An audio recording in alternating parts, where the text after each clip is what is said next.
Post office മുഖാന്തരം പെൺകുട്ടികളുടെ സുരക്ഷയ്ക്കായി സുകന്യാ സമൃദ്ധി യോജനയെ പറ്റി ഞാൻ സംസാരിച്ചപ്പോൾ കുറച്ച് ആളുകൾ കമന്റ് ബോക്സിൽ ചോദിച്ചിരുന്നു ആൺകുട്ടികൾക്കായിട്ടുള്ള ഇതുപോലെയുള്ള ലോങ് ടേം നിക്ഷേപങ്ങൾ ഉണ്ടോ എന്ന്. സർക്കാരിന്റെ പിന്തുണയുള്ളതിനാൽ വിപണിയിൽ ലഭ്യമായ ഏറ്റവും സുരക്ഷിത പദ്ധതികളിൽ ഒന്നായി PPF കണക്കാക്കുന്നു. ഇതിലെ ഗുണമെന്ന് പറഞ്ഞാൽ PPF നിക്ഷേപിക്കുന്ന തുകയുടെ പലിശയ്ക്ക് നികുതി ഉണ്ടാവില്ല. പ്രായപൂർത്തിയായ ഏതൊരാൾക്കും ഈ അക്കൗണ്ട് തുടങ്ങാൻ സാധിക്കുന്നതാണ്.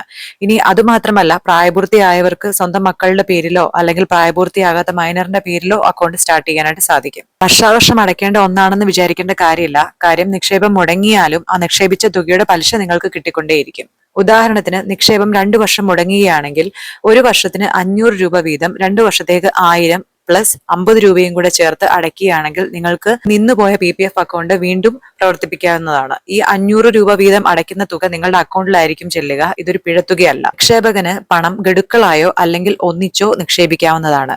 ഒരു വർഷം മിനിമം 500 രൂപയും മാക്സിമം 1.5 ലക്ഷം രൂപയും നിക്ഷേപിക്കാവുന്നതാണ്. ഓരോ വർഷവും മാർച്ച് 31 നിക്ഷേപകന് പലിശ ലഭിക്കുന്നതാണ്.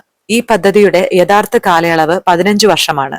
അതിനുശേഷം വരിക്കാരന്റെ നിർദ്ദേശപ്രകാരം 5 വർഷമോ അതിലധികമോ ബ്ലോക്കുകളായി നീട്ടാനായിട്ട് സാധിക്കുന്നതാണ്. വായ്പാ സൗകര്യം 3-ാം സാമ്പത്തിക വർഷത്തിന് ശേഷം ലഭിക്കുന്നതാണ്. 7-ാം സാമ്പത്തിക വർഷത്തിന് ശേഷം 50% തുക പിൻവലിക്കാൻ സാധിക്കുന്നതാണ്. PPF അക്കൗണ്ട് തുടങ്ങുകയാണെങ്കിൽ അത് ഒന്നോ അതിലധികമോ ആളുകളുടെ പേരിൽ തുടങ്ങാൻ സാധിക്കുന്നതാണ്. ഏത് നോമിനിക്ക് എത്ര എമൗണ്ട് കിട്ടണം എന്നുള്ളതും നിക്ഷേപകനാണ് തീരുമാനിക്കുന്നത്. ഇനി മറ്റ് ബാങ്കുകളിൽ നിന്ന് NEFT സൗകര്യം ഉപയോഗിച്ചും പോസ്റ്റ് ഓഫീസിൽ നിക്ഷേപം നടത്താൻ സാധിക്കുന്നതാണ്.